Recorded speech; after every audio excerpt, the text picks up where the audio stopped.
Hi, my name is Rebecca, and in today's lesson, you'll learn how to participate effectively in a discussion in English, something you may need to do in your personal, professional, or academic life. Okay? Now, the topic we'll use as our sample is this one. Is it better to study online or in a regular classroom? Okay? You'll have a chance to hear a discussion by native English speakers on this topic. What I'd like you to do is listen for any special expressions and phrases that they use during the discussion. Afterwards, I'll review the expressions and phrases with you. Okay? Now, today I have some special friends who have agreed to help me with this lesson, and they're waiting in the classroom next door. So let's go and say hello to them.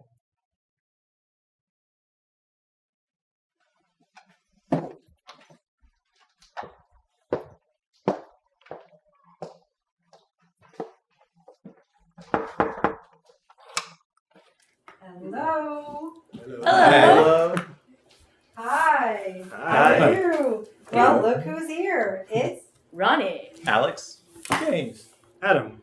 Thank you for joining me, and thanks for helping me with this lesson, guys. No problem. No problem. So you know we're talking about discussions, and the topic is it better to study online or in a regular classroom?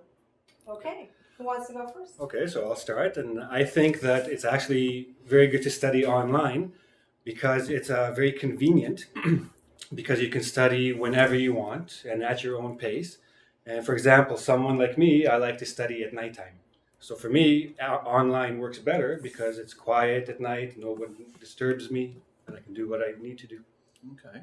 That's true, but if you're going to study online, Sorry, you but- do need... Oh, please let me finish. As I was saying, that's true, but if you're studying online, you do need to motivate yourself. So I think it's better to be in a classroom where you have other students and a teacher who can motivate you. That's true, but some people can't afford to go in a classroom and don't have enough money or resources to actually go in a big school. So studying online, you can actually do it for free. Me? Well, I would like to add. May I say something? Sure. Soft skills. That's not usually talked about in schools, but when we talk about soft skills, it's actual interaction, utilizing your English when you're with other people. And that's hard to get online because you're watching a screen, not actually interacting with other people. You make a very good point, but I would also like to add that sometimes having classmates takes you away from your focus because you have to maybe review things many times for other people to catch up, or you have to do topics that are interesting to other people, not to yourself. So Yeah. it's a little distracting sometimes too. However, focus is a good thing. I mean, it's not a bad thing to repeat something because sometimes people don't catch the material the first time. So that way you go over the material and they get, you get depth, so you get to learn it more, and people who don't understand get the opportunity to ask questions and learn from it again. Yeah, but sometimes the resources that you get in the classroom are boring, and online you can just look up whatever you need on the internet, and you've got it right there. You don't have to rely on a textbook. Some kinds can be bad textbook. Okay, don't get me wrong. I mean, there are good resources on the internet like engVid.com. However, I'm sorry, did you say engVid.com? I did say engVid.com. Oh, I've heard of engVid.com. I think I have too. Me too. I'll Yeah. check it out. Anyway. Okay, it's a good website. So as I was saying, don't get me wrong. I think there are excellent resources online. However, some students who are just learning English for the first time might not know how to judge the quality of resources. So I think if you go to a school, if you're inside a classroom, you're with a teacher who is trained, is a professional, and who can give you the resources you need to improve your English. Well, it's a good thing that you said about professional teachers, because at ingvid.com, engVid.com? engVid.com. engVid.com. Yeah, you can. we all have professional teachers ready to teach you. So in conclusion, in a nutshell, can we just kind of sum up and say that studying online or in a classroom will help everyone? Sure. I guess so. Yeah. Is that- I can agree to For that. me? You agree with that? Okay, all right. Thank you very much for your help, guys. Thank you. No problem. So now I'll review some of the phrases and expressions that you heard in the discussion. All right, and I think that it's actually very good to study online. I think is used when you're going to express your opinion. You could also say I believe and so on. Next. That's true, but if you're going to study online, However, focus is a good thing. Yeah, but sometimes the resources that you get in the classroom are boring. Okay, these three phrases, that's true, but, or however, or yeah, but, are used, what do you think?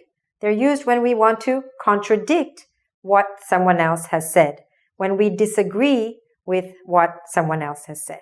Okay, next. You make a very good point, but I would also like to add that sometimes having classmates takes you away from your focus.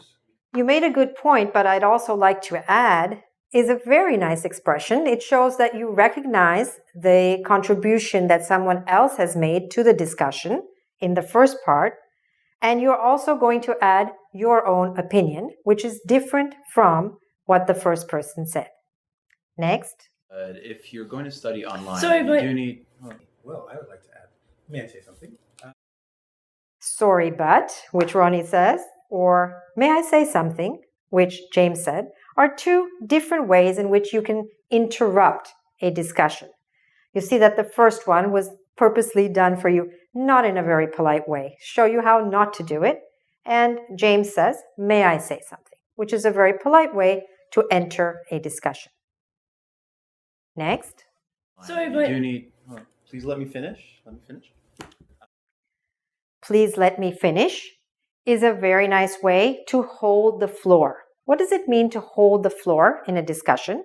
It means to establish your position as the speaker. All right?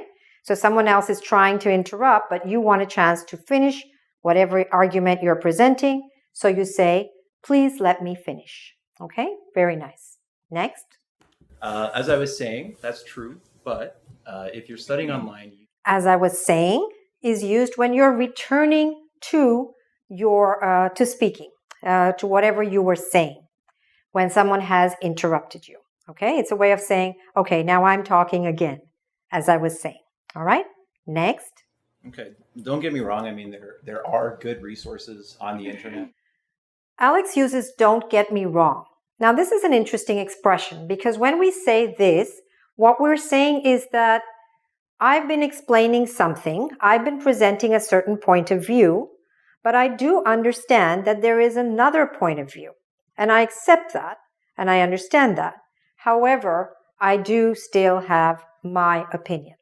So we use that when we are taking into account the other opinion as well. Next. So in conclusion, in a nutshell, can we just kind of sum up and say that Okay. The last three phrases were used by Ronnie to end the discussion. So in conclusion, in a nutshell. In a nutshell just means in short. Or can we sum up by saying? Can we sum up means can we summarize? All right. So that's a nice way to end a discussion by including everyone in it. It's not as if one person is deciding to end the discussion. She's sort of asking everyone's permission by saying, can we sum up by saying? Okay? I hope this lesson has given you a number of different expressions that you can use when you're taking part in a discussion. All right? If you'd like to do a quiz on this subject, please go to our website, www.engvid.com. Thanks very much for watching and good luck with your English.